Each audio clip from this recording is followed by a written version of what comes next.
him again. Here we go again.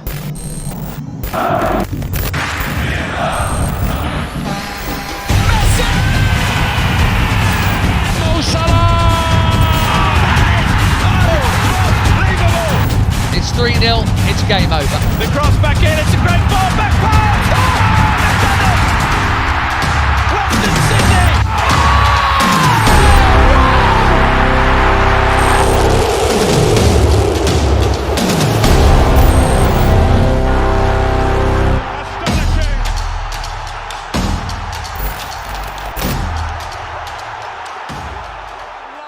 Hello and welcome back to the UBF podcast. I'm Abs.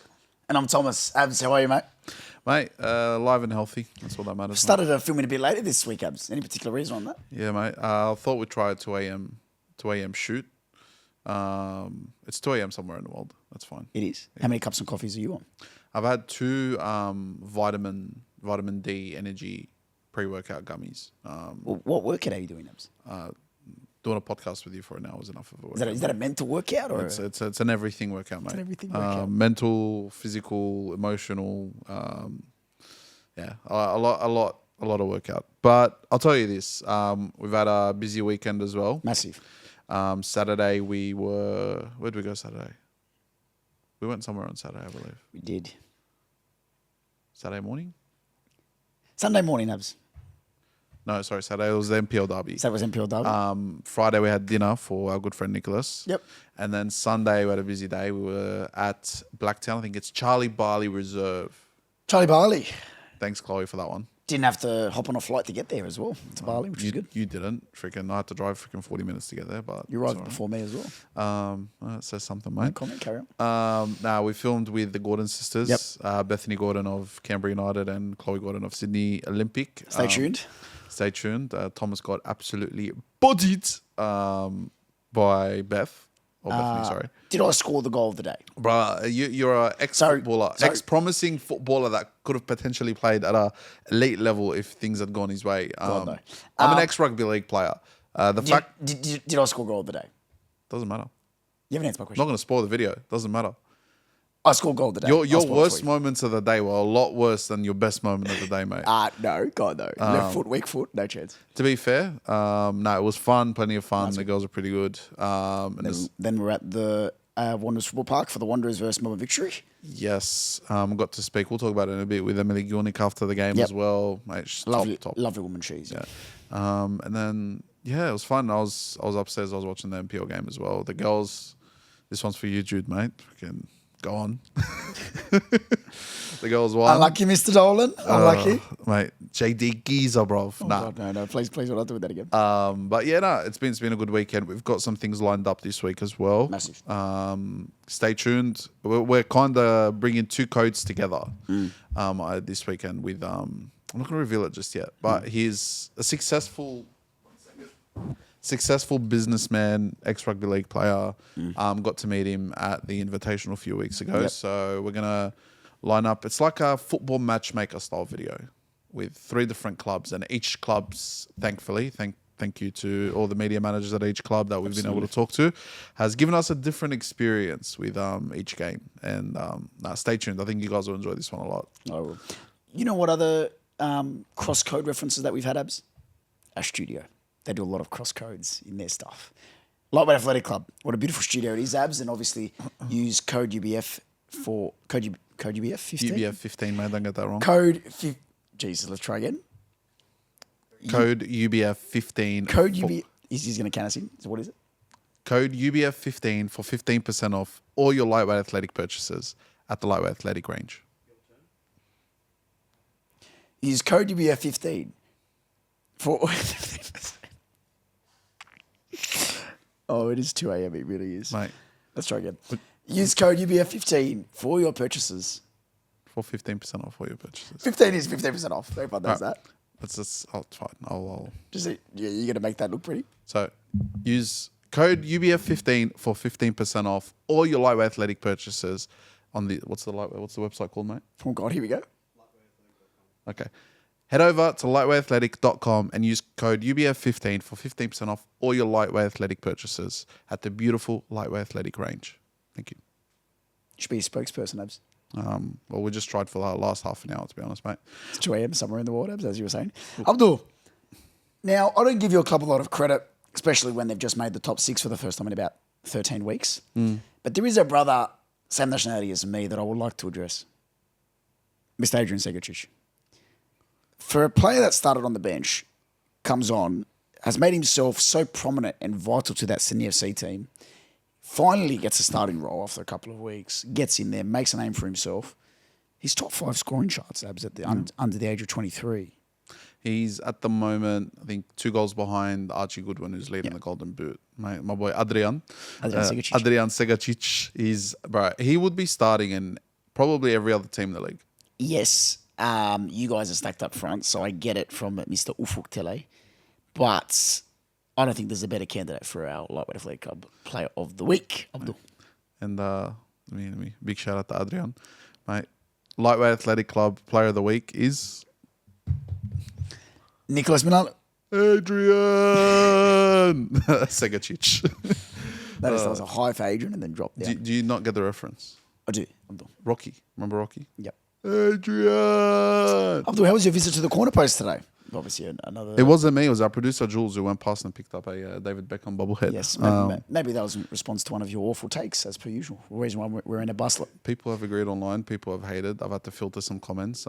Look, it trickled a few feathers. Yeah, likewise, it trickled me enough, even though I'm a Madrid fan, that I went to the corner post myself and got a Barcelona jersey. Yeah, you'll be weird like that, man. Yeah, you'd never catch me wearing a Wanderers shirt. Oh, God. Oh, God. No. I pray for your sake that one of those 3 clubs that we're working with, that gentleman that we're not going to name, is the Wanderers. We'll find out. I have a feeling he's gonna choose the Wanderers. I have a very, very odd Abdul. feeling. Our club is the best. On Abdul, that club. on that club, there is a certain person that doesn't go for our club. However, he's top of our stands, Abs, which is new to a Sydney FC fan. Abdul, any chance of you making that top 3 with about 8-9 games left? Mate, Abs? I think Is it it's a done? 2-horse race, bro. Oh, it's done. I've Like Arsenal's admitted titles to- hopes. Look, I've unfortunately been busy, Thomas. Some of us are. Even though I've been super busy and I have been able to focus on my FPL, I'm still like 30 spots above you. So that tells me something, that I am the king of FPL within the UBF There's only 3. stands Abdul, here. Hold on. oh, of course. Fight for your position. That's not going to make top 3. It is a 2-horse race though now. I was looking at the leaderboard and I think 3rd place is an open battle, but it's between Christian and Tomislav at the moment. Congratulations, Abdul. Maybe, yeah.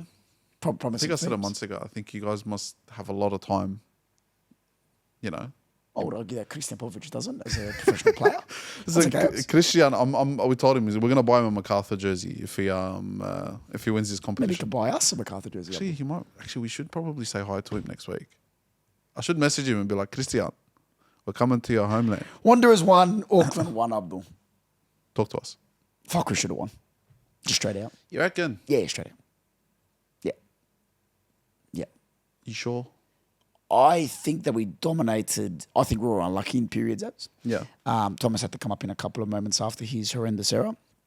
But I'm not going to slander that brother because that brother has dug us out of many holes, especially last year, Abdul. So I'm not going to go anywhere near attacking him like I've seen some fans have, Abs. Yeah. However, he did save us in crucial moments. There was an amazing save of that bicycle kick from Guillermo May, I believe. But Abdul, our Portuguese brother, Felipe Gallegos, I believe he's Portuguese, opened the scoring for the host just on the brink of half-time. However, Milo does what Milo does. And Alex Paulson unlucky with, I think there was a little bit of deflection there. Abs with the shot. Yeah. And Milo sneaked one in to make it 1-1. However, Abs, our disallowed goal. It's offside. Yeah, well, it was a fucking thing of beauty, mate. Where's the Barcelona thing of beauty? That was the Tiki Taka 101 masterclass. Barello not making a player. Starts for doing these little flicks. Why are you surprised? Because I've never seen it from my club. Mate, tells you everything you need to know. All right. Look, to be fair, it was an offside goal. Jobs. My whole thing with the Wanderers at the moment is I still can't put my finger on it. In terms of? I can't tell whether this is a team where I watch them and I'm watching. It's not tactical. It's not.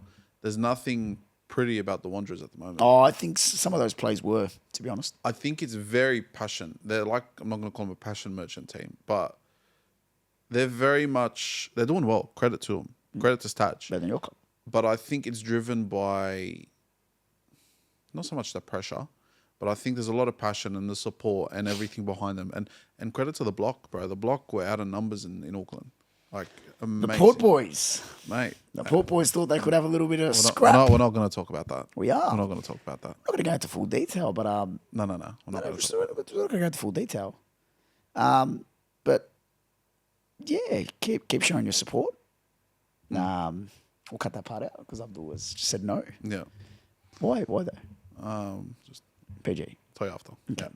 3, 2. We clapping? I'll just continue. 3, 2, Fuck the Port Boys. 1. Yeah, so I'll tell you that. Look, there's a lot of passion. The block's got them behind them. Yeah, I'll be better, mate. The RBB's in full force at the moment, and you know, I just can't tactically understand where the Wanderers are because you lose one game, you're 8 games undefeated. Did you lose one game? I don't know if you guys can get back up again because it's form driving you right now. Yeah, absolutely. I would have to agree with you on that. I think that form is led by a couple of players, none more prominent than Nicholas Milanovic himself. Yeah. As I think we always discuss our little discussion points about him going. I think, yeah, he stamped his mark. He's off. He's off. And a brother that I think should join him is Crave. Crave, I believe, is criminally underrated. Capital U. He's criminally underrated. Yeah. Even though the goal was ruled offside, just the work that he does for the team, obviously getting selected for the Bulgarian national team for the 2026 qualifiers. Shout out to Bulgaria, hope they make it. Cheer up, lads. But that's no easy feat, Abs, to be selected for any national team. No. And to be recognised in an Australian league, the A-League, Abs, that's credit to that brother. Yeah. Look, I think he's benefited from the Juan Mata being on the bench. I think it was ultimately between him and Mata. Yeah, I agree. And he's kind of replicated Milanovic on the left side a lot. Like Milanovic just stood up on the right in the position that he's playing, and Staj likes to play in this 4-2-2 system where you've got Milo and Krajev basically acting almost as wingers and 10s at the same time, where they're kind of, you know, if it's not for them, there's no real push from the midfield going forward. Yeah. Barella's a runner. We know how good Barella is. And then you've got either Sapsford or Antonsen right next to them. Yeah. Man, I have to say as well, shout out to Marcus. Shout out to Marcus Antonsen. He's actually looked good when he's come on. Okay. No, all jokes aside. Like, yeah, I was scarred from Marcus last year. Yeah. Marcus scarred me. No, I can understand that, but you got to give credit where credit's due. You can understand it, but you can't understand it because obviously not a Wanderers fan yourself. No, but I'm a football fan, and I can see when a player's. Abdullah was scarred. Yeah. That was scarred. Yeah, but Antonsen wasn't. Put it this way: I'll shake hands with the brother if he scores and wins us the grand final. Win the final. Scores the win. Yeah, but Tom, and I think Jack Clisby's getting the same treatment this year. Would you just have a quick little debate with me? Yeah. Alex Gersbach's performance. Yeah. Against Auckland. Yeah. Clisby's not coming back. Brother, Clisby almost came on and won you the fucking game.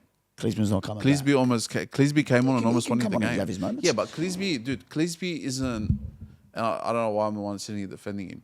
Cops a lot of flack for a lot of flack for something that I don't think is doing that wrong. Okay. I'm not saying he's great. I'm not saying he's the best left back you've got, but at the same time, I think there's always a scapegoat in every team. Yeah, I agree. And it's happened probably at the Wanderers for God knows how long. There's always that one player that gets scapegoated, and that's him. He hasn't been bad, bro. He hasn't been absolutely shitting the bed and the reason you're losing games. Yeah. He's only just dropped the last game. You've won 7. You've been undefeated in 7 games before that. You can't sit there and blame Jack Clisby on the fact that, we're not first. You're doing well, and it's because Jack Clisby's been on the side as well. Not solely, but he's doing well. He's doing a good job. Yeah. Like I said, he's a 7 out of 10 player. He's not going to give you more than 7 out of 10. Okay. On that, do we start dreaming of success? Is it coming home? Is it coming home to Wonderland, Abs? That's a question I've got to ask you. I can't answer that question. You can. No, but just that's subjective. What do you think? Because I'll answer it after you. Like, if there's a... Could they do it, team? Because if Western win tonight, yeah, they're 5 points. The gap's 5 points between them and Auckland. Do I think we're coming first? No. No. You're a fever. What's the word? Fever dream. Fever dream team. I think you're one of those that if you hit form at the right time, you could do it. But could back four of say Clisbiel goes back, and then you got Panta and Bonitic and Kleur on the That's our weakest. the right. Could that win you a league? Has happened before. Yeah, with worse defences. It has. Do I think it will? No. Do I think we'll make semis? Yes. So say you finish third or fourth. Say you finish fourth. Yep. Home final. Yeah. Who do you play first? Is it fifth place? Yeah, home final. Yeah. Yeah. Fifth or So sixth. then you're likely to play either Sydney or. So third place is sixth, third v6, fourth v fifth. So you're going to copy one of the Melbourne teams or Sydney, Or Sydney. FC. Yeah. Now you Lord go help me into, all. now. Okay, you play Sydney FC first week of the Here finals. we go. Yeah. Do you think you can beat Sydney FC if they go on a Them, run now? them I'm the most careless about. It would go them, Victory, then City. Yeah, I matter think what. you'd take City. I still don't think City's all that, respectfully. Okay. Third. So I agree with you on that. I think it's hard, man. It's hard because if you guys keep going on this run, you play Western United this week. Massive game. Massive game. You win that. Fuck, anything's possible. Second. Now you lose to Western United and you fall into a shark tank below you. We should just never do predictions again. Dude, it's hard, man. Fucked. It's hard. Fucked. That's so fucked. Just think about it, bro. This season's giving me anxiety just watching it because you got Adelaide, who's now equal points with Sydney, but they're in seventh. You got you guys who are on 37 points. 36. 36 points. 36. A win basically pushes you away from everyone else below you. A loss basically sends you back down and in a pretty much you could not even make the final situation. On that, Abs, we've got obviously this inaugural chat that we've had about Auckland. Yeah. And obviously it's one of those teams where it's incredible what they're doing and stuff like that. Yeah. Where do they rank, be honest? Let's say they win a minor premiership like the West Sydney Wanderers did in their first year, and they make a grand final. Par on par. Would they rank above us? Par on par, by the way. Is that a question we have to come back to? I think yes. They rank above us? I think yes. Okay. Can I ask why? I think when you bring a football team into Western Sydney, Yep. it's a lot easier to kind of get the hype behind it, that kind of hype train and getting fans and everything and players to push behind it than it is a team in Auckland. Yep. I think the way that they've come into the game and the way they've come into this season, where they've had a whole, an uproar of fans starting to watch football in New Zealand. And New Zealand's a heavy union and league sport country. I think when it comes to the way they've come in, and if they go on and let's just say finish the league with one loss? No, have they even lost yet? I think they've lost one game. If they finish with that and say 5, 6, maybe even 8 points clear of second, there's no reason why they're not the best inaugural team ever. Did they make grand final? If they don't make the grand final, it'll be severely disappointing. I think the expectation right now is them winning both. Yep, I agree. However, though, just to counter your point, at that time where they came in, Wellington football was dying. Wellington were dying, Abs. They should have gone a lot further than they did, and that semi-final loss broke them. But from a fan point and from a supporter point in New Zealand, that was dying. Okay? Western Sydney always had that culture, always had that boiling pot, that melting point of a lot of different cultures, a lot of different ambitions, a lot of talk, a lot of rumour of a club. And we've been let down by the league, by the establishment. We have been let down by a lot of those governing bodies, Abs. Yeah. And when we came in, it was like a big, excuse the word, but a big to the powers that be. And obviously, we did what we did that year and should have won the double. But I'm sorry to burst your little Auckland bubble, but that will just never happen again. No. That will never happen We're again. talking about the A-League season, specifically the A-League season. I'm talking about the early season. But your point kind of proves my point, correct? Your point in what you just said. Premiers in the first year, grand finalists, in the first year as well. And for me, if you look at the product as a whole, The A-League was dying. Let's put it this way. Not back then. Yeah, it was. The A-League was in dire need of a team that gave fans a reason to get off their couch. The Wanderers were. Yeah, but it's dude. It was nowhere near as bad as it is now. Respectfully, the football in Australia in 2012, 2013 was nowhere near the level of 2012, 13, yes. Respectfully. 10, 11, 12 was dying. Yeah, but we're talking. You had two teams go under. Tom, two teams the go year under. you came in, into the competition, and I'm not saying you know well more that year than I would, but looking at the state of football now in terms of them actually spending $25 million on a team coming in, the investors, for a league that TV rights is absolutely bonkers at the moment. It's shit. You're not getting fans out to games. At least back then, there was probably 2, maybe 3 times more interest in football than there was now. Dude, you dream of having 40,000 people at Parramatta Stadium or whatever it was at back then filled out nowadays. Now, even at a Sydney derby, we're barely cracking 31, 32,000. Back in the day, it used to be 50 or 45 or 60 or whatever it was. Like, you can't tell me that now, the way that Auckland have come in and actually gotten people in New Zealand, a team that, a country that is known for their rugby league and their rugby union. And I agree with you, Wellington were dying. Wellington somehow got to where they got last season, couldn't get that push behind it. Auckland have come in the correct way. Auckland have come in and inserted football culture the right way. You've seen what they've done with with the port and the support and everything behind it, and Corica being at the helm, and then bringing people like Sakai in. I think they've done it right, and I think it's a simple question. If I put that Auckland team against that 2012, 2013 Wanderers team, who wins? Wanderers smash. You reckon? Yeah, absolutely. And you say that with chest. Say with chest. We'll leave it to the people. Position for position. Jeremy Pollins, I believe, was one of the most criminally underrated right backs in the league. Yeah. Better than Sakai. I'll repeat what I said. Jeremy Pollins was one of the most criminally underrated right backs ever to grace the shores of Australia. Nikolai Topper-Stanley and Michael Beecham were man mountains at the back. Adam Depuzo, some would argue, was our weakest. Some would argue. Jacopo Corica, servant of the A-League, went to Melbourne Heart back in the day when they were called Melbourne City. Yeah. Italian maestro, Abs. Yeah. Italian maestro. Almost like a Yaya Toure rebuild regen. Matteo Poljak from Croatia was an absolute signing. He was a Kante that won everything. And then you had the magician, the genius, the Tensai himself, Shinjiano in the 10. I believe that's one of the best 10s the league's ever seen. On the left, Labana Hodaiti, one of our other weaker areas. On the right, Yusuf Hersey. You know who Yusuf Hersey is. Yusuf Hersey, again, one of the best wingers in the league. Went to Perth after, but it's Perth. And then up front was a weakest position, Abs, with Dino Cressinger. And if anyone says a bad word about Dino, we'll have a contact after. But Dino Cressinger was an absolute cult hero of the club. But if you're going for position, the Wanderers at least comfortably win 6 of those. And as a result, 6 over 5, you win. I think that as a collective, the Auckland team now, and you said you had 3 or 4 weaknesses. I think there's a lot less weaknesses in the Auckland team now than there was in the Wanderers team back then.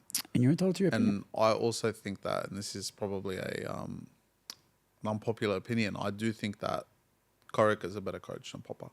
And we'll end it there. No. It will end it there. Do you not think? Move on from there. Do you not think that? No, Abs, I'm sorry. No. That one I'm not engaging. Give me your opinion. That one I'm not engaging. Do you not think that one I'm not engaging? Do you not think? Hold on. And my question to you, honestly. Do you like getting slandered enough? No, I don't. I'm going to ask you a question. Sure, ask me the question. Do you not think that Corica? Have you taken you? Do you not think that Corica, if he had the side in 2012-13, could have gone that step further? No. Why not? Not a chance. Out of touch with reality. You reckon? He's a copycat. Of who? Graham Arnold. He inherited a side from Graham Arnold that was stacked. Yeah. Arnold built a system, a play style, a philosophy that lasted well beyond the time that he left for the national team setup. Yeah. And we all know where Corica went wrong. 19, 20, 21. Sorry. 20, 21, 22. But do you not think that what he's doing with Auckland at the moment? He won 1 year. Correct. Talk next year. No, correct. But in terms of what he's been able to do with an inaugural team, You know, we praised Popper for what he done with Western Sydney in that first year. Amazing stuff. Why can't we give Corica the same flowers? If he goes on and wins the league, if he goes on and has success, and I believe a New Zealand side can't actually go into the Asian Champions League. So, I don't really care about that. They've got to go into the Oceania Cup. So from what is what's Bimby as philosophy? What does he like to play? I'd say he's a lot more defensive. Than Tony Popovic? No, not than Tony Popovic. But as a coach and the way he's set up at the moment with Auckland, he's set a foundation. His foundation is stuff from the back and you push forward. And a lot of teams struggle to break them down. And that's why you'll notice with Auckland. If The one that was considered the least amount of goals in 2022. that's fine. We're talking about this year. We're talking about this year with Bimby. You went Tony Popovic first year. No, no way with that year. I said we've said it before. I think again that Tony Popovic side back then would beat you 1-0 comfortably. Yeah. It's one of those teams. I think And they had enough trust in their system and their belief that they wouldn't concede one goal. correct. But if Corica in the next 2 to 3 years maintains his success with Then we can have a discussion. Auckland, For now, there is because no way. because again Popper had an amazing first season and he won the ACL as well. Second year But as what well. happened the few years after that? Second year as well. What happened the few years after that? Second year, All second right. year as well. What happened going forward? 17, You talk 18, about 15. foundation. If Auckland become a club in the next 3-4 years where they're constantly at the top, They're gonna have I that think the discussion. conversation's The there. Wanderers were, though. The Wanderers Dude, were. by the end of it, fucking no, you guys. By the end of it, with Popper, I think it was 14, 15, 15, 16. No, 15, 16 we made the grand final, Abs. Yeah, We what came about second. 16, 17? 16, 17 was the year that it went apart. And that's okay, Abs. That's 5 years after our Look, inception. At the end of the day, I think Corica cops a lot of flack for that. I think it's not. Oh, no, but you can cop flack, not cop flack. But if we're talking who's the better coach, Right. you got to give that straight away. At the end of the day, when you've got someone like Graham Arnold at the helm, when you've got someone who's set a foundation like he does, it's like it's like pretty easy to follow. It's like it's like Manchester United and Arsenal, where if someone when Fergie left Manchester United, let's say David Moyes won the next 2-3 league titles, he was never going to get the credit for it. What would people have said? Tell me. I'm not answering your point. The argument you just said is that he pretty much fed off the foundations that Fergie built. It's not easy having to follow the footsteps of someone like that. And Get your little manual out, build your Lego, take a snap, and fucking put it on the well, shelf. Tom, That's what if he you're a coach and you've walked into to a team that's been built there, Yeah. your style of football isn't too different to the guy that's been there before you. Why? How do you know that's his style? How do you know that's Corica's Because he's style? still doing it to this day. Arnold was very different. Very different. I'm just saying, he's still doing it. He hasn't changed to the way he was at Sydney. His Oh, football, no. his football hasn't changed that much since he left Sydney. No, Corica. that was different side, brother. Talking Corica, the way he played football at Sydney, In the first 2 years under Arnold, no chance. Corica, Yes. in Corica the first as a 2 coach. No, but no. Sydney Yes. Corica inherited Arnold's Sydney side. I understand that. And that was carbon copy of what Arnold did. Yes. This is a very different Auckland side to that Corica's Sydney side. Very different. But the foundations are still the same. No, the way they play football is completely different. I don't know. Look back at it. You know, again, you watched the A-League a long way before I did. Yeah, but even Corica from the last couple of years at Sydney, it's not too different. He's still got that cunty element about the way he plays. That hasn't changed, and you know that. But it's the way the attackers you have at hand, and it's a good coach. Like, for example, I've seen enough coaches come into a team where they'll force a style upon a player because that's the way they want to play football. Corica's got different players at hand, and he lets them play to their strengths. Maybe that's something, like at the end of the day, maybe Popper, you call them weaknesses because he forced them to play a certain way. Maybe Haliti could have been twice the player he was if he was actually allowed to play the way he wanted to play. I would like to put Corica in charge of the national team and see if he's still undefeated after six or seven appearances. That's fine. That's just fine, Abdul. Look, and you say that as if people aren't complaining about the way that football is played. And I like the way, again, Big difference. disclaimer, Big difference. I like the way Popper plays football. No problem. No disagreements with that. My thing, with the Socceroos squad on that topic is I don't think there's the difference makers in there. I don't think we have enough difference makers. That's out of his control. That's out of his control. If he selects the right players. Look, anyway, on that point, onto Corica's old team. 3-2 against Adelaide. We're now into the top 6. You're in the top 6. We've got Small clap for Sydney for the first time in about 8 weeks. Well done, Sydney FC. I don't know exactly where we've gone wrong this season. I don't know why we've made it so hard for ourselves, but we shouldn't, man. With a team like that, like our boy Adrian, you know, you got fucking Lolly, you got Klimala, you got Costa. Kucharski, who's been playing NPL for the last 2 weeks, which is absolutely fucking insane. Then you got Wahim and Senna. And like, dude, these are international caliber players. Clever.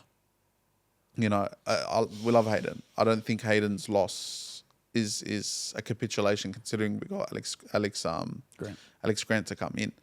But that game was good. It was very much, we saw a side of us that I haven't seen probably since the derby, which is we just didn't give up. We kept going and going and going. And Patrick Klimala scored a nice goal. He's just hungry. He's one of those strikers where he's there. If you fuck up, he's going to be there. Yeah. He's going to get there. And I told you he's one of the best strikers in the league.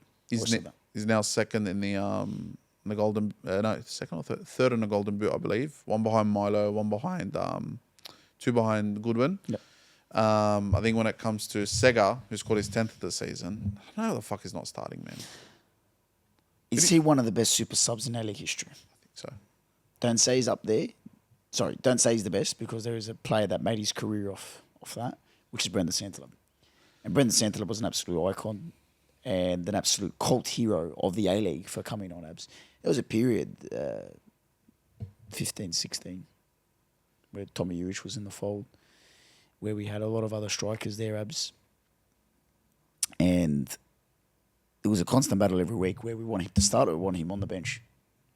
He was a different level, Abs.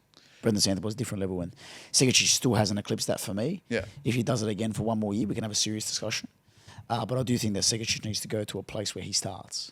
I think it's different to Santa. I feel like Santa reminds me of the discussion me and you have had about Trossard, where he's one of those players where if you start him, it's a bit like, you know. No, because when he started, he still scored. I'm not saying he doesn't score, but you get so much more out of the 30 minutes that he plays off at the end than you would out of the 80, 90 minutes that he played in the full game. I don't know. Well, there's a reason why you just talked about him as one of the best super subs in A-League. There's a reason why I talk about Segacic just wanted to. Like, I think with Sega, though, he's doing it here. He's doing it in the Asian Champions League. He's doing it week in, week out. In the Champions League. No. It's just... He's being overshadowed. Like, Costa's a big story. Klimala obviously coming from overseas. Joe Lolly being Joe Lolly. Whereas, you know... What's up with Dean? It's hard, man. Oh, and how far can Sydney go, Abs? With obviously all these inconsistencies that you've spoken about. What is it? How far can Sydney FC go with all these inconsistencies? I don't think we'll win the league. I think we'll win the ACL too. I have a feeling the way we're playing there is a whole different style of football. What is that? Can't put your finger on it. Oh, I think they just want to win the Champions League. Do they realise it's not the UEFA Champions League? Or? No, it's still a Champions League, mate. You know, Costa hears the anthem and goes, "Oh fuck, this is Champions League." I've always said if Chelsea can claim a Europa League as a European trophy, don't cut me off, mate. If Chelsea can claim a Europa League as a European trophy, Sydney FC can. Great performance yesterday, by the way. It was a pen all day. Oh yeah. Where have Adelaide gone wrong, Abs? You told me. Have I asked you? No, you told me. I think for me, there's a lack of experience in that squad, Abs. Yeah. Again, back to me. I think there's a clear lack of experience there. I think Issa is, for his impact to be felt in the dressing room more than actually on the pitch, doesn't tell me all that I need to know, but I think you always need an experienced head on the pitch. Yeah. And they've lost a lot. Like last year, the whole world was Irukunda watching. The whole world was Zach Clough watching. A couple of years before that, Mohamed Toure, Craig Goodwin. They've lost a lot of that twinkle, that sparkle, and that experience, that Mr. Reliable. Adelaide don't have that. No. Adelaide don't have that. Except for Archie Goodwin. Dylan Perez. Yeah. Yeah, dude, for a right back, he gets into positions. Like, he had a chance against the Venice Myers. Sorry if I mispronounced your name. I'll call him HDMI. HDMI. It's just HD. His initials are HDM. HDMI. High definition. I don't know, man. He's come good, but I feel bad for that side. But then again, I love Carl Viet. But there's always been something about him for me that's just... So do they make it to the finals? No. So Sydney are in the sixth. Yeah. Sydney are in sixth, or Sydney got six. I think Sydney finished sixth. Okay. I think, dude, it's hard. Like, we've followed Adelaide all season. We have. And should we meet up with Dylan again? Maybe it was our presence subs that. Be like, Dylan, mate. I think we need to hit a reset on the season. Intercontinental Adelaide. Look, I honestly, it could be one of those where it's going to take one or two results, Tom. Lord and behold, the Wanderers could fall out. Lo and behold, you could fall out again It against could be Auckland. anyone. No, honestly, it could be anyone. Massive game. Are you at home at Auckland? Or? Yeah, we're at home against Auckland. Could be anyone because between 3rd and 7th is like 3 or 4 points. It's crazy. So we're talking now about victory. We're talking now about City. Like, who knows? 2 losses and they're gone. Sydney, all it takes is 1 loss. Adelaide's back up in there. Wanderers lose on Sunday against Western United. Adelaide and Sydney both win. I'll give you my 6. And this I won't change. I'll give my 6 with 4 games left. First will be Auckland. Second will be Western United. I've got an eerie feeling about Sunday for the Wanderers. I don't know why. I think Ibasuki's going to come and when he scores, he's going to look at me and point and go, "Don't you ever talk about me like that?" I think 3rd will take it or pinch it. I think 4th will go to City. 5th will go to Melbourne Victory.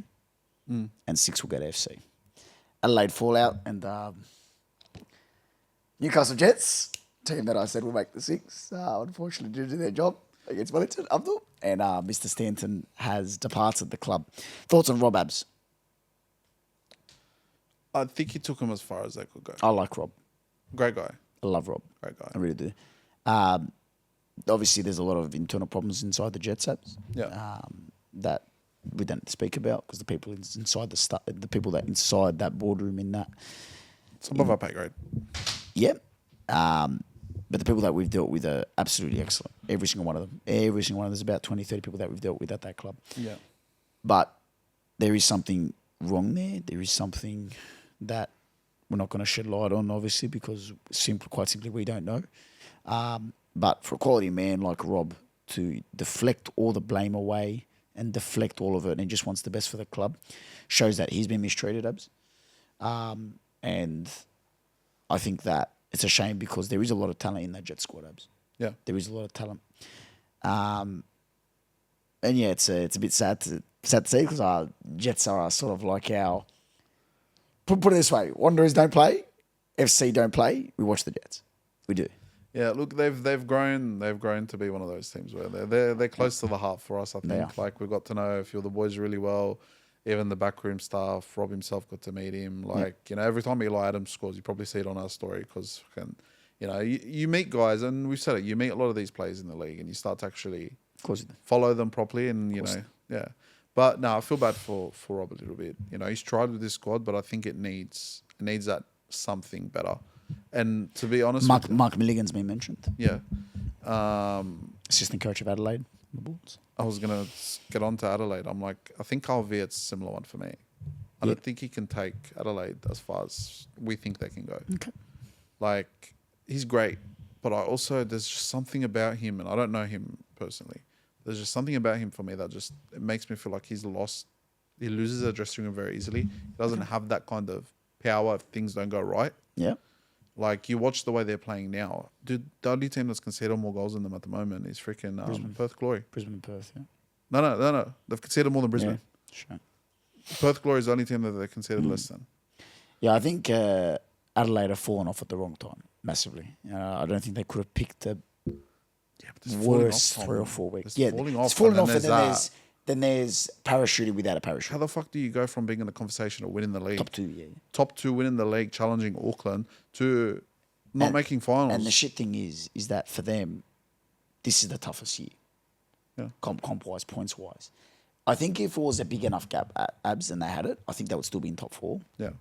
But because the comp is so tight, yeah, like we're talking about Wanderers going 2nd and FC going 3rd or 4th possibly. That's fucked. Yeah. That's fucked. But yeah, onto the other equation where the Wanderers, unfortunately, are nowhere near that top 6. The women's side, Abs, we go down to Melbourne Victory, 2nd now. Emily Gilnick, what a wonderful player she is, and she showed her class. Besides the missed kick, Emily, we won't talk about that, don't worry. Hit D in the head and unfortunately went into the own goal. She was devastated after, and rightfully so. It's one of those freak ones, Abs. You can't move out of the way of that. I feel so bad for her as well. Yeah. Man. If you ever get to meet Dee, Dee's such Lovely a nice person. girl. Like, she's such a lovely woman, and like I saw the face straight away. I saw the highlights back, and I'm like, it's hard. I'll be credit to the girls, credit to Jeff. That's some of the best football I've seen them play all year. Some of the transitions, some of the sequences that were played in that second half were absolutely insane. Like, Victory under the pump. oh, they were, dude. Wanderers were very unlucky not to get anything out of that game. Anything. Possibly even push for a winner. Like, he brought on Annika Stacic as well. Congratulations, big debut. Well done. Alan was a very happy man. Alan after. was there. We congratulate him on the way out, and no, she's been good. I've been following her progress in NPL. She's a striker. She's naturally a striker. Yeah. She came on in midfield in the 10. She's one of those players that I think in the next few years, once she grows into her body, once she goes into her frame as well, she's going to be an absolute killer. She's got the smarts for a top striker in the women's league, considering your dad's one of the great women's football minds of the country. Good, yeah. But when it comes to her progress and where she could go, she's a little bit quicker, I reckon. She's exactly what that team needs up front. Yeah. Question, Abs. Yeah. Where do we fix this? How do we fix this? Is there a position? Is there a positions? What do we do? Because Jeff's been reappointed. Yeah. We all say it's the right appointment. Everyone at the club says the right appointment. Yeah. Is it the squad? Is there players? Backing, bro. You need experience in the team. You know, you look at our squad at Sydney, for example. You've got probably 3 or 4 old heads in there, experienced heads. Mackenzie Hawkesby's not that old, but she's played overseas. Yeah, played for Brighton. She's played for Brighton. You look at, Melbourne Victory's team, for example. Emily Gilnick's played at Villa. She's played at, I think, in Germany at top player, at one point. top. Like, every squad has 3 or 4 players that are experienced. Now, you look at that Wanderers team, you've got Liv Price, who's been there for long, for a while. Yeah. She's played at Sydney FC. I thought she looked very well. I thought she looked very, very well against Victory. She played in the 10 at one point, dropped to 8, and then when Harrison came off for Stacic, she dropped into centre back. I thought she played very well. I'll be honest. She did. She played very well. It's just you need more of those. You need another Amy Harrison. You probably need that experienced head up front to help the girls. Yeah. Because Kushleru's only played 50 games. In the A League Women's, you got The Talia 100. Yunus. These only 100. Yeah, dude, these girls don't have that much experience. I think if he adds a few experience heads to the squad, adds one in midfield as well, I think midfield's probably where it needs it. Because Amy Chester is a great player, but you need someone to help guide her through the way. I think if he gets a few of those, I think they're they're a massive shout to come next year into the top 4. How good is that NPL, Abs, that undergrad setup, obviously, because that is a platform where we've seen Annika come up to. There's a clear pathway now at the club, Abs. Yeah. There's not a convoluted little channel where you need to swim your way through and try and get someone's attention. There's a clear pathway, Abs. There's a clear pathway for these young women to obviously get through in that setup, make their way into the NPL system, and then obviously into the A-League. But Abs, I want to take you to the other team in that equation, Melbourne Victory. I think they're very underrated this year, Abs, because obviously they've been shadowed by Melbourne City's great successes and all the flowers to City. But they do look good. And yes, they were under the pump. Credit to the Wanderers, they put them under the pump. But Victory, I think, are clearly underrated. And I think a lot of people are sleeping on them. And if City do slip up, I think that Victory have all the tools to challenge. Yeah, dude, like I'm looking at it now. They're only 2 points behind them. The only difference between the two teams is they've lost 2 games. And City's drawn 2 extra than Victory. It's gone underrated, and we were talking to Emily after, and pretty much said that I think the story behind Melbourne City, the story behind them going undefeated, invincible, you've got Hailey McNamara coming back, that's overshadowed the fact that Victory are still right behind them. You're going toe-to-toe with an invincible. Victory have a great season. They do, and all it takes is one loss for Melbourne City. One loss, and Victory are first. Yep. But what I'd find even funnier, if they draw a few games, imagine going invincible and not finishing first.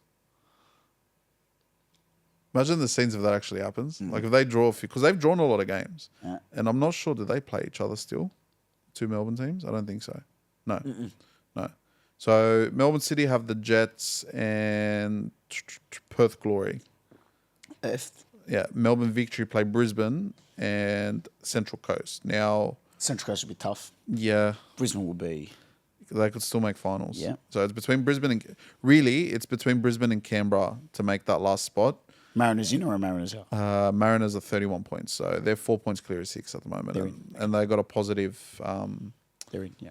For and they're against, like, mate, Taylor's making the finals, mate. Let's go. Up the Mariners. But even Rasmussen, Annalise has had a really good season. Talk about towards the end Tiana of as well. Tiana's killing it. We saw the other day Young we were Matildas. filming at Blackdown, the Young Matildas. So got a lot of superstars coming through. Yeah, so there's a bit of a generation there, Abs, on both sides, men's and women's. But Abs off to the greatest league in the world. Quickly, I want to take you to an absolute joke of a game this morning, 0-0. Yeah. I actually woke up for that one, Abs.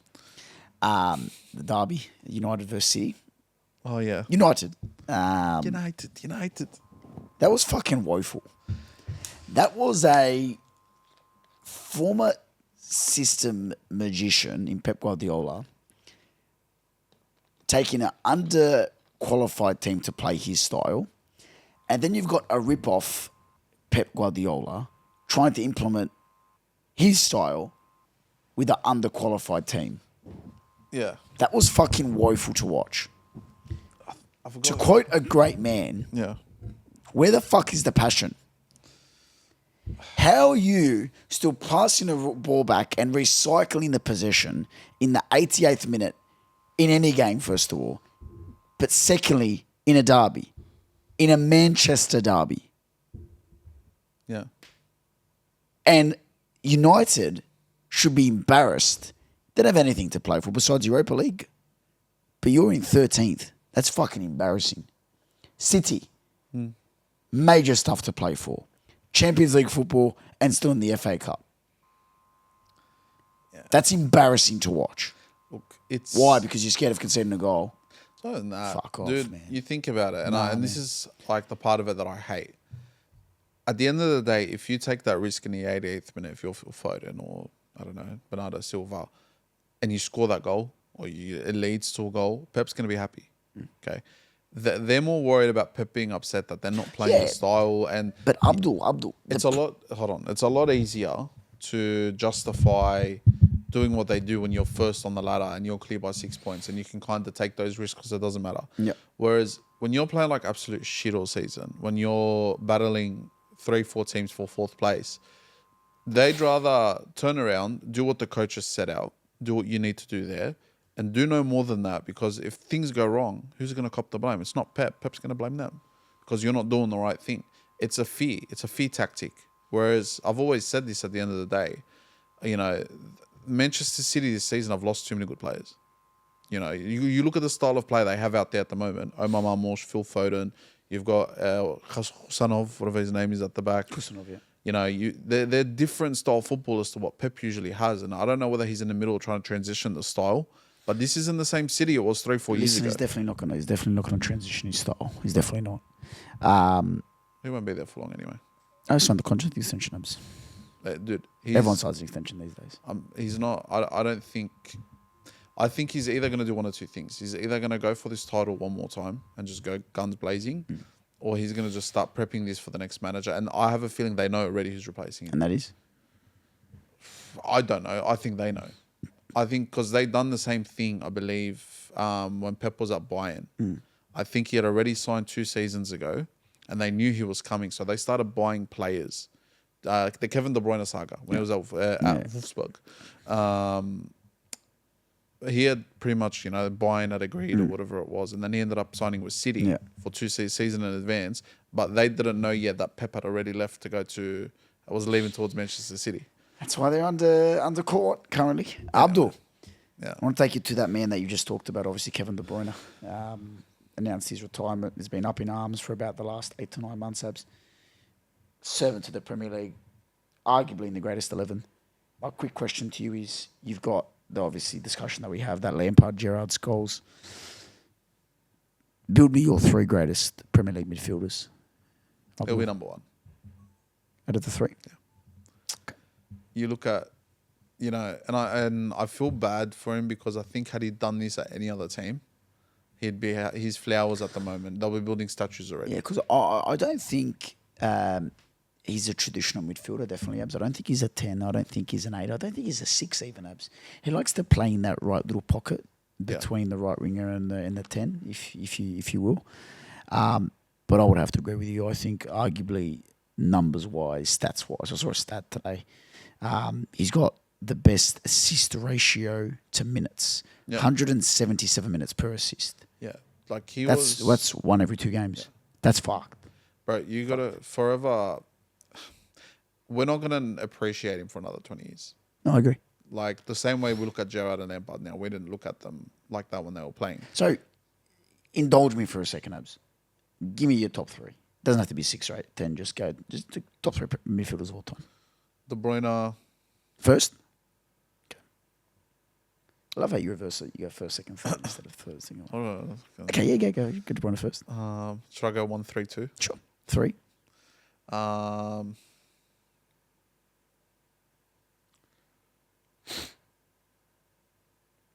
Probably. Oh, it's fucked. A good one, eh? Yeah. It's a good one that I saw. Because there's one in there that doesn't get as much mention as she Patrick should. Vieira.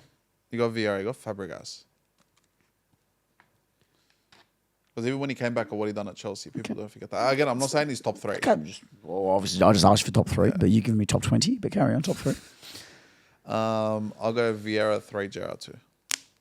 Lampard out of the 3. Okay. I think Gerrard's just that's had to be better. Okay. No. I think Lampard, goals wise, was top notch. I think Gerrard's ability to go from fucking what he done from box to box was insane. To make your life a bit easier, Lampard's the one after that. 4th. That makes me sleep at night. Thank you. I just think Third for me is Lampard. For me. Second is a very surprising one, Abs, that you probably will not agree with, and that's okay. Second for me is Paul Scholes. yeah. Second for me is Paul Scholes. And first is obviously Kevin De Bruyne. Patrick Vieira's 4th for me.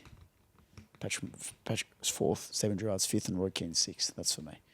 But De Bruyne, I think it's good that we both him at number 1 because we're not too deluded as our fans think.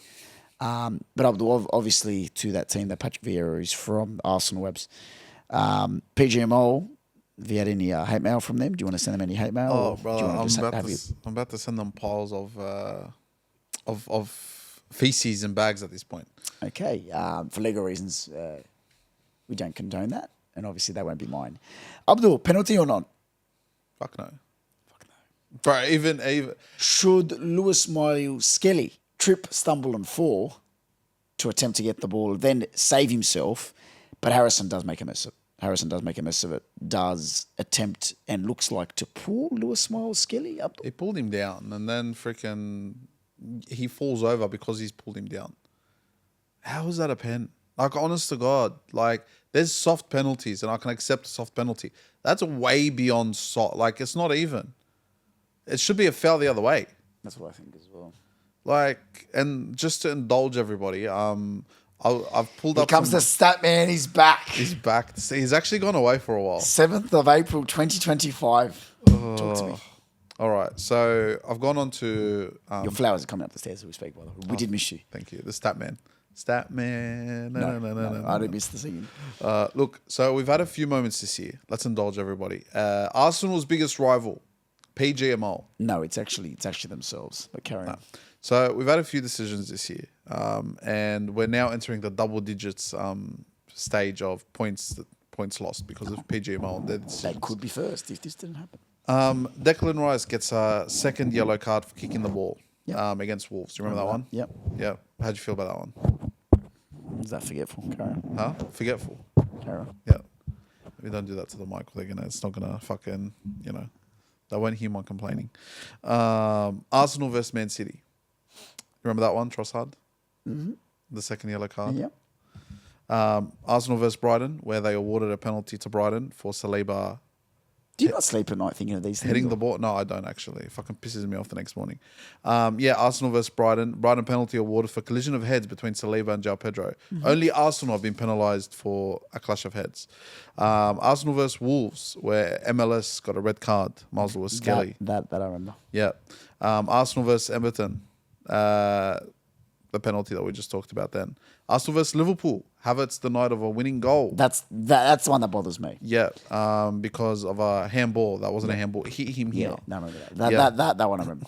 Arsenal versus Liverpool. Again, Virgil van Dijk lashing out and kicking Havertz, if you remember that one as well. No, I think that was the one that I decided to add. Red card should have been issued. VVD constantly gets away with these sort of challenges. Arsenal versus Bournemouth. That one is the one I'll agree. That was a red card. Other than that, that's about 11 points. Liverpool are 12 points ahead. So he's still second. I don't care, but Actually- no. Apologies. We would have put us first because the game was against Liverpool. Would have flipped it, so we'd be ahead by a point. Abdul, the point I try to make to you constantly before you look to put the blame on others before, Yeah, not yourself, but Yeah. Arsenal, is you should finish these fucking chances that you have per game, Abs. You should have a 9 that can finish. You should have a Martinelli that's doing it all season except for the last 2 games where he decides to turn it on.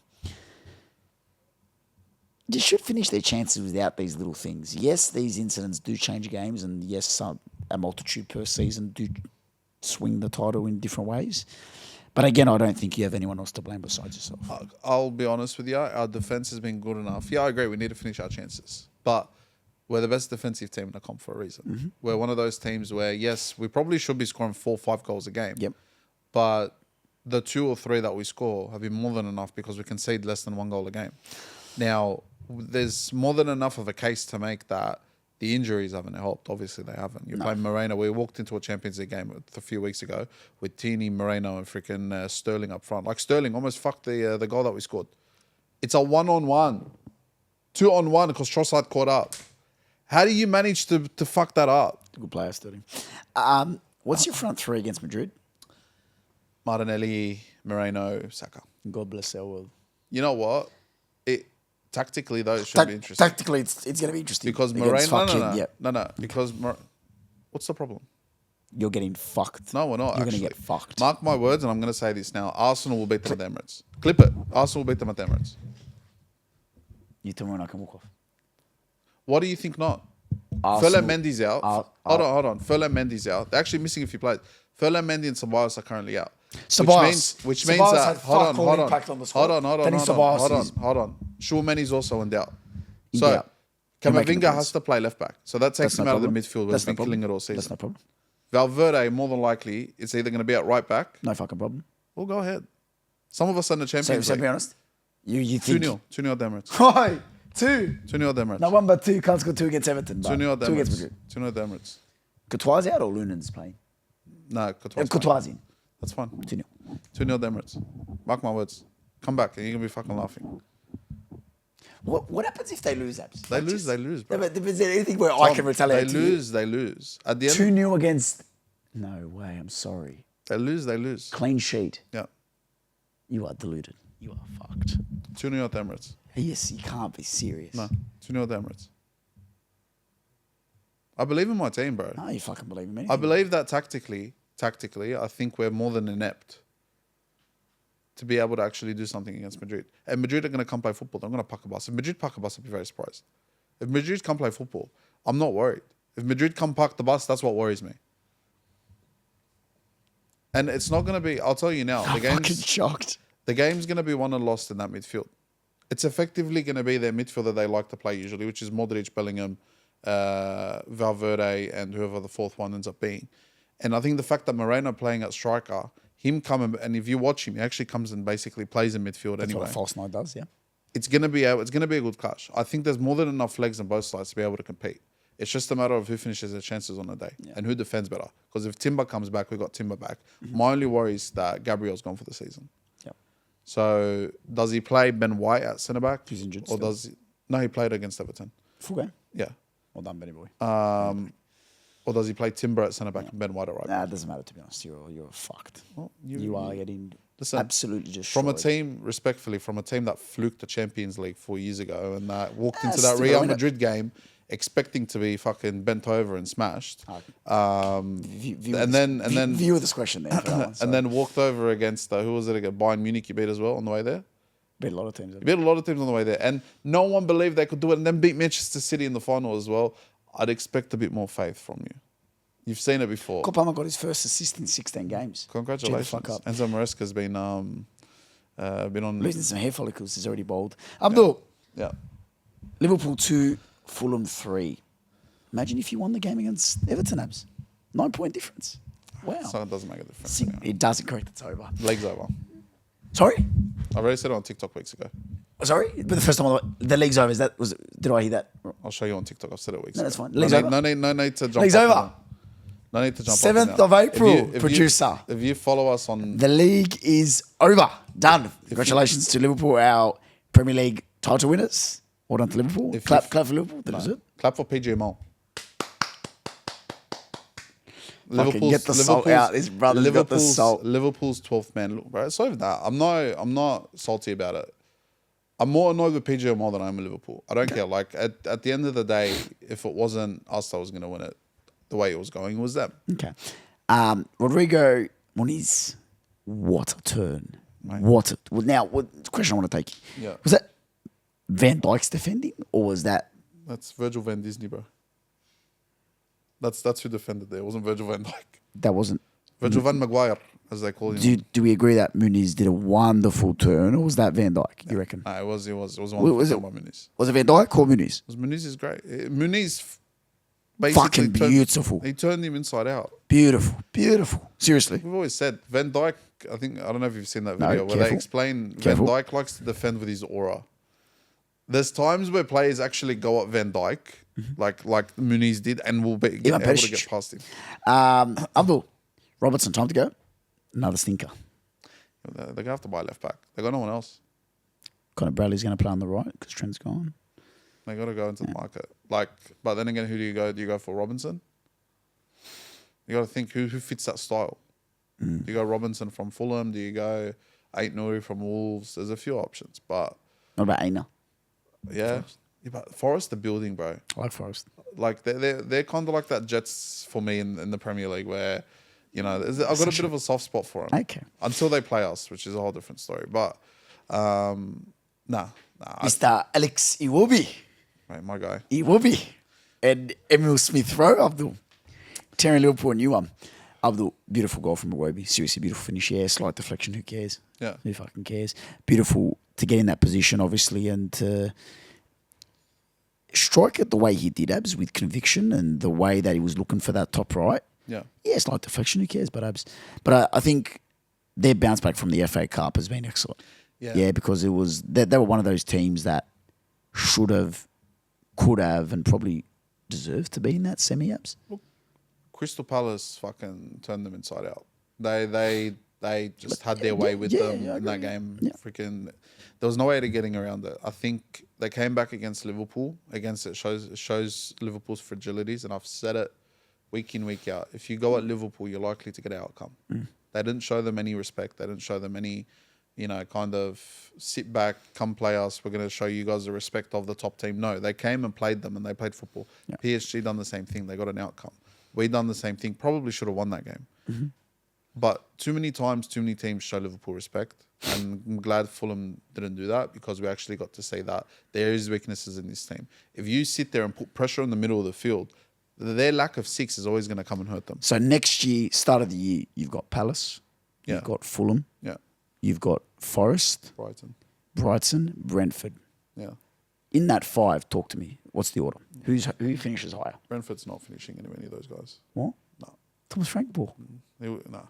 Did we see how fucking good Mbebo was yesterday He against my team? Mate, they'll be pulled apart. Brian Mbebo is a fucking goat. Listen to me. If he wasn't bold, how old is Brian Mbebo? Tell me. Like 27. 20-7. I know, man. It takes a lot for a guy to go bold at 27. Abdul, if he wasn't bold and had some hair, he would be at least 65 million. You reckon? Yep. He fucking ripped Chelsea a new one. Do you think- he ripped us apart? Yeah. Abdul. Do you think... So I'm going to go just quickly. Go again. No, Brian Mbeumo isn't Brentford FC.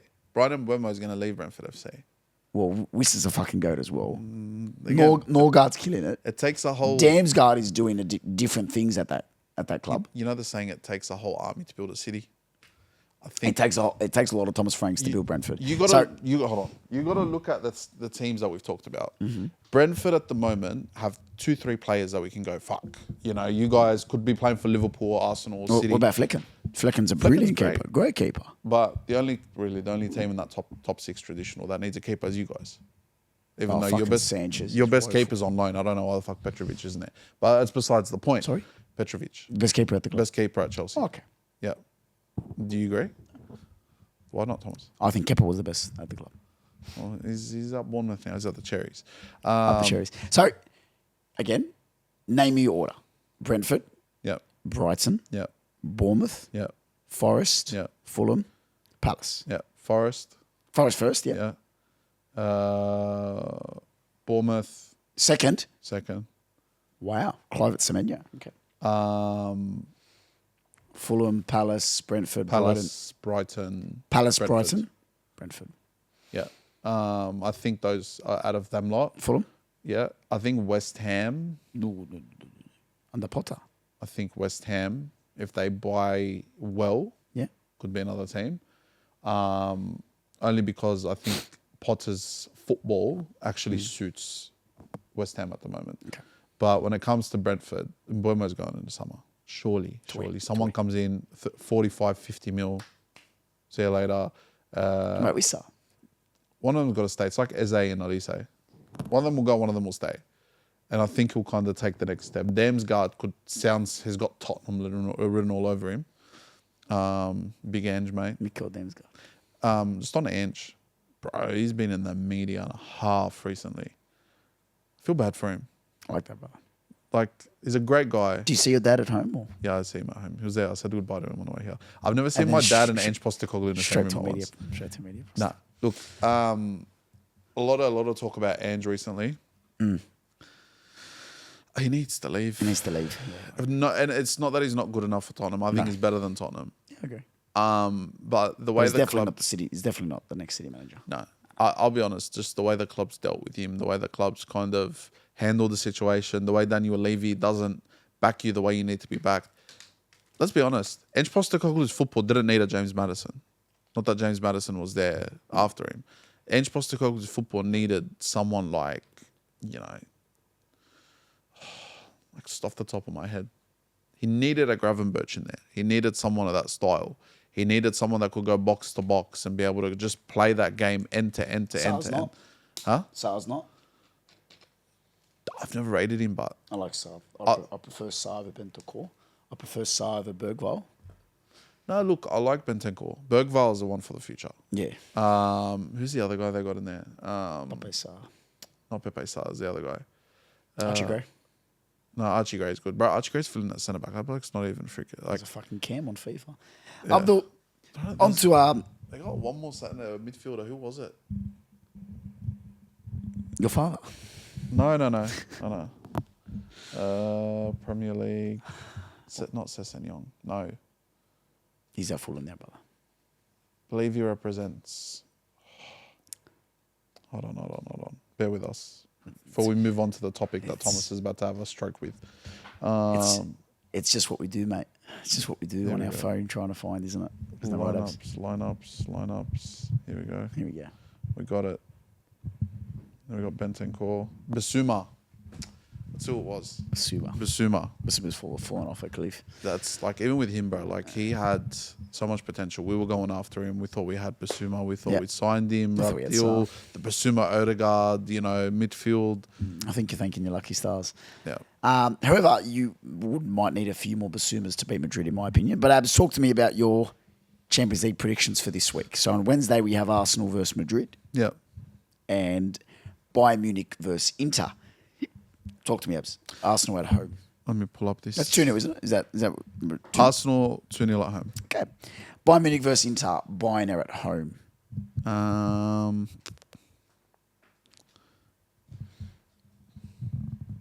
0-0. Okay. Yeah.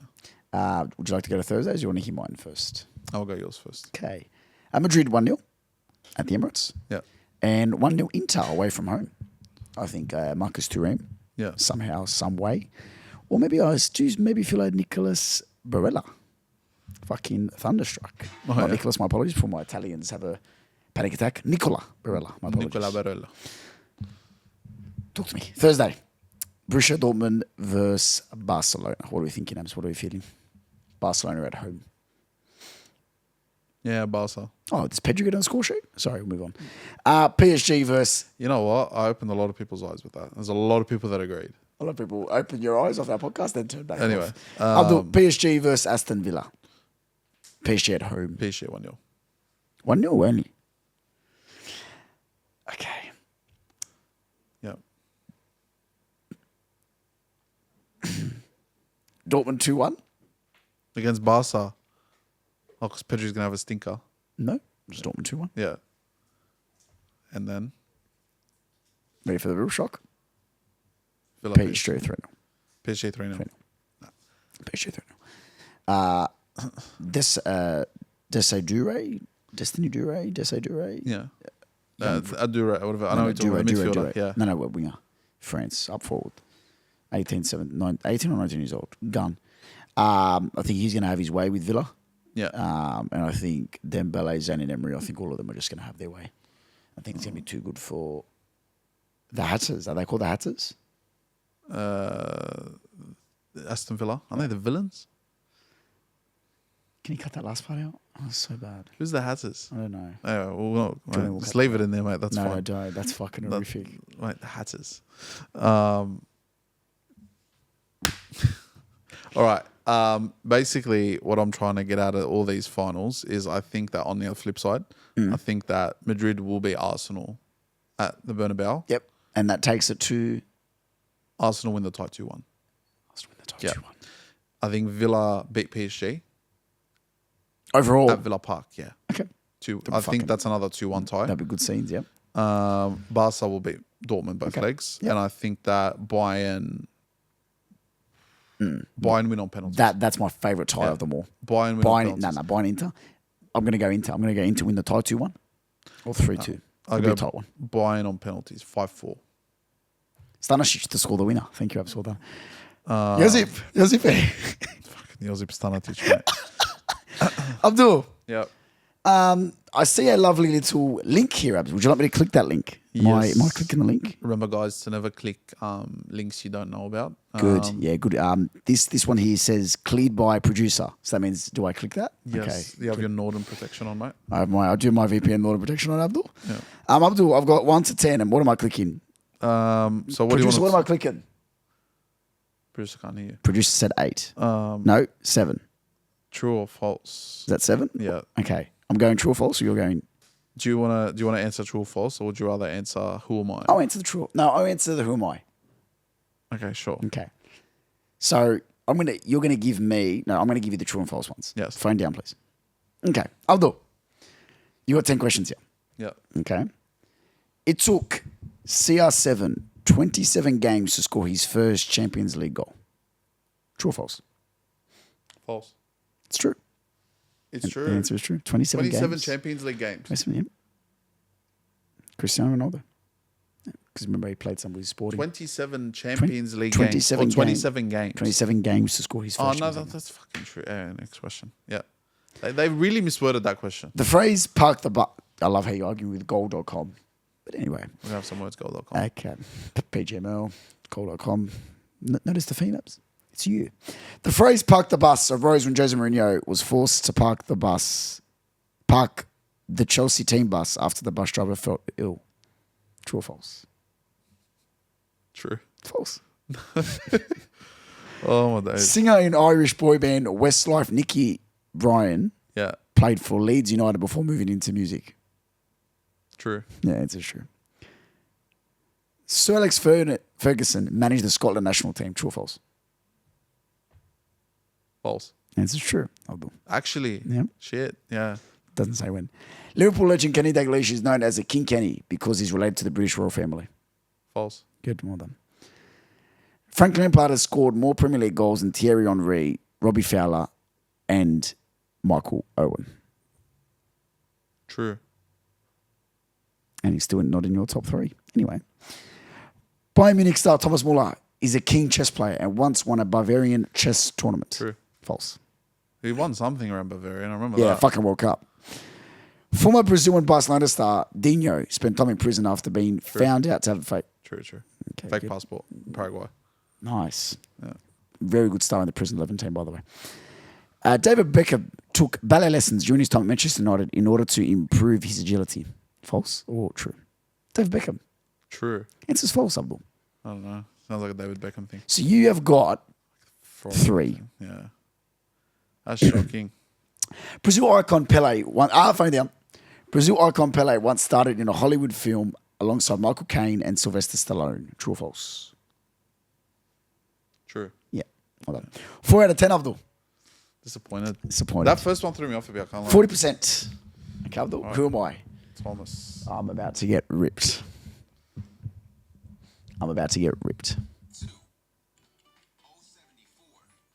Gold.com. Sorry, you need free ads. Who am I? I made my international debut for Brazil in 1993 and scored in the game. I played 2 World Cup finals, and my career saw me play in Brazil, Italy, Angola, Spain, Greece, and Uzbekistan. You're not going to get half of these. Pick another topic. What are the other topics? Let me just read you some of the answers to that one. Rivaldo, Oliver Bierhoff, Steve Finnan, Michael Owen, Jurgen Klopp, Samuel Eto'o, Giovanni Trapattoni, Peter Taylor, Jupp Heynckes, and Cristiano. Next up. What's my other topics that I've got? Premier League quiz questions. What's my other topics that I have? Premier League, World Cup, Bizarre Football quiz, Cristiano Ronaldo, Lionel Messi quiz questions, Champions League quiz questions, European Championship quiz questions, true or false, that we just done. Champions League questions, go. Okay. Actually, you pick for me. Do you want to? You pick. Because I picked who am I, so you pick for me. We'll go Premier League. Okay. Go Premier I'm League. fucked. Carry on. Which player has the fastest hat trick in the Premier League? Sadio Mane. Correct. Which player with 653 appearances has made the most Premier League appearances? Gareth Barry. Correct. Oh my God, it's 2 for 2. 3 players share the record for the most Premier League red cards. Who are they? I get my hopes up so high. Oh, this is going to be a walkthrough. Roy Keane? No. No, I'm fucked. Go on. Patrick Vieira, Richard Dunn, and Duncan Ferguson. Yeah, don't know that. With 260 goals, who's the Premier League's all-time goal scorer? Sure. 3. I need one more to tie you. When was the inaugural Premier League season? Oh, shit. 92? Lock in the answer. Yeah. What's the answer? 92. What season? Oh, fuck. Is it 92? Oh, shit. 91, 92. Incorrect. 92, 93. Grazie, mi boy. Grazie, mi boy. Fucking shit. Oh, no. I had it. I'm still on 3. That's okay. I'm still Who was the first? Which team won the first Premier League title?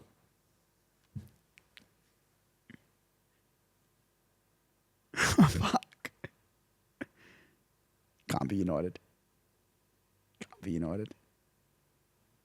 Is it Blackburn? It's Manchester United. How many questions are left, Abdul? 4. And I need to get one right to tie. That's okay. Carry on. With 202 clean sheets, which goalkeeper has the Petr Cech. best? Correct. Fuck yeah, we're tied. 3 left. How many teams competed in the inaugural Premier League season? 14. 22. No clue. Which 3 players shared the Premier League Golden Boot in 2018, 2019? Shit. 18, 19, yeah? How many? And I've got 4 already. You've got... I've got 4 right. Hold on. 1. I've got 4 right. Raise that 4 finger ups. Yeah, 4. Okay, and there's 2 questions left, including this one. Yeah. Okay, I'm going to break your heart. I'm going to win this one. Ready? Pierre-Emerick Aubameyang.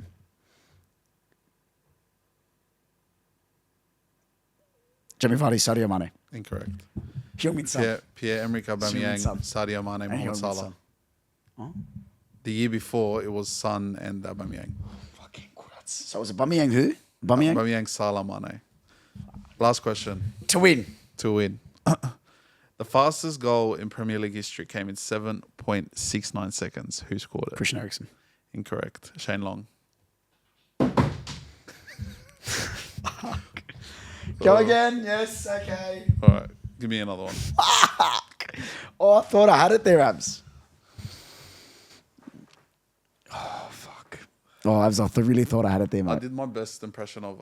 Abs, I really thought I had it. I know. Oh, shit. What's his name? What's the guy that does the Who Wants to Be a Millionaire? Eddie... Lock it in. Eddie. Abs, we're going World Cup. Oh, fuck. You want to go World Cup? What else is there? No, we're going World Cup. There has been 2 World Cup trophies. What was the name of the first?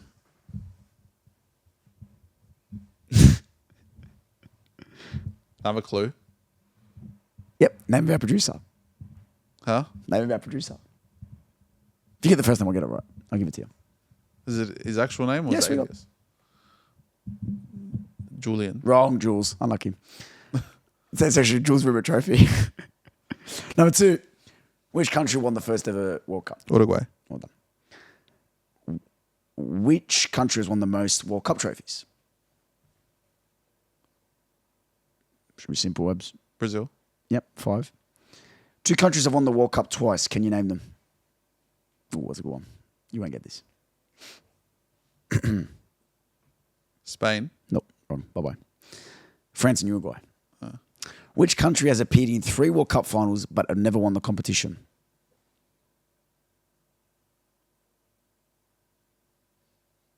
Shut your mouth. It's not 3. It's not Croatia. It's okay. Your country's never made the World Cup. When you ready? I don't think I'm 10. We've got No, okay, carry on. the country had I'll disqualify you from the quiz. Hurry up. When you ready? Number 5. Which country has appeared in 3 World Cup finals but have never won the competition? Netherlands. Yeah, good. Yeah, nice. Nice, I'll give you that. So you got 3. 2026 World Cup will be hosted across 3 different continents. 3 different countries, my apologies. Can you name them? America, Canada, Mexico. Nice, you got 4. In which World Cup did Diego Maradona score his infamous hand of God?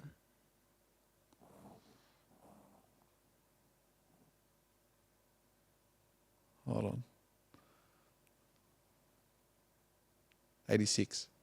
Where was it held? In which what's the question? In which World Cup did Maradona score his infamous hand of God? The 1986 World Cup. Correct. We're in Mexico. So you've got 1, 2, 3, 4, 5. The record number of World Cup goals is 16. Scored by who? 16 and 1 World Cup. No, just the record number of World Cup goals is 16. Scored by who? Ronaldo. No. Big no. Muller. No, mirror yourself closer. Oh, fuck me. You're still on 5. Yeah. 3 people have won the World Cup as a player and as a coach. Mario Zagallo, Didier Deschamps, and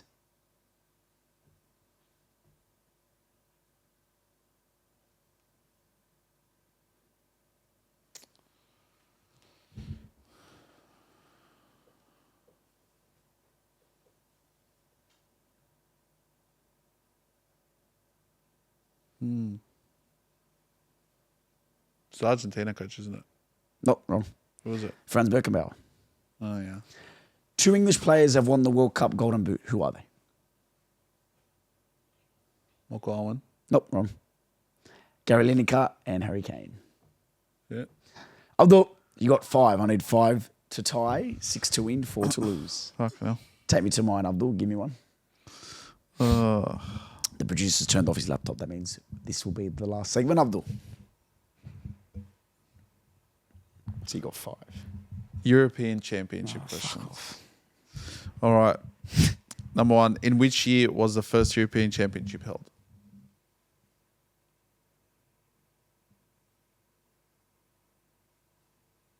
$74. 60. With Don't 4, laugh like you fucking do it. with 4 titles, which nation has won the most European Championships? Germany. Spain.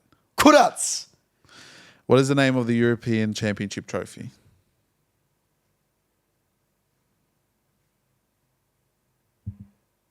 Big silver thing. Henry de Launay fuck off. Trophy.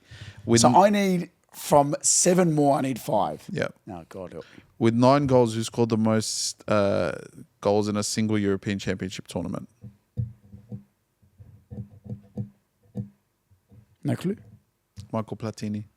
What? Hey, I said no clue. Okay, I'll pull up another question. What? I said no clue. No clue as in I don't get a clue. Yeah, but you said Go. the way you said no clue Okay, is go. like you gave up. Go. The Euro 2000 final between France and Italy was decided by a golden goal. Which player scored that goal? Like you know. Would you like a clue? Yeah. He's an icon in FIFA.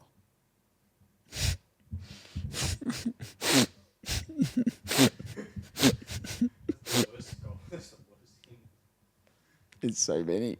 And you're not happy when you pack this guy. Not Inzaghi. No.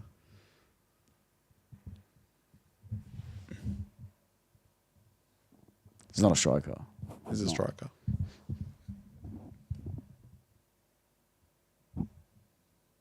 No, it's not Vialli. It's not fucking... Can't be a striker. It's not Totti. Italy and France. Trezeguet was in that final as well. Italian striker. It's not Inzaghi. You're locking in the answer. Thanks, Eddie. Relax yourself. Quit. Dopier. The answer was Trezeguet. I said Trezeguet. You didn't lock in an answer. Fuck off, I got the point. I don't care. I said Trezeguet. I said Trezeguet. But you gotta lock in. Shut up, I said Trezeguet. You gotta look me in the I don't eye care. and say Trezeguet. I'll look down. Trezeguet, yep. I've got 4 left. If I get 4, I'm tied.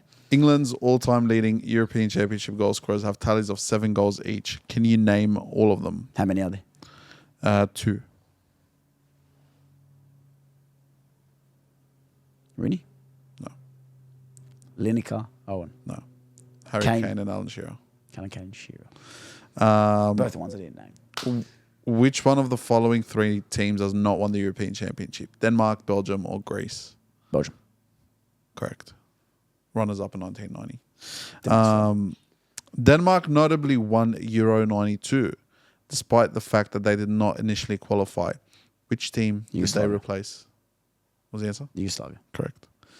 In which year did Croatia actually won. Sorry. In which year did the European Championships expand from 16 to 24 teams? Fuck knows. 1996. 2016. One person has won the European Championship as a player and manager. Can you name them? Nation. Give me nation. Germany.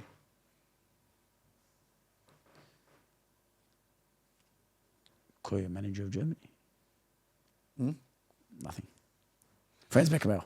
No, Bertie Voxt.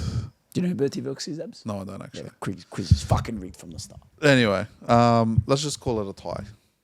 We've both won tonight, Thomas. I don't like that.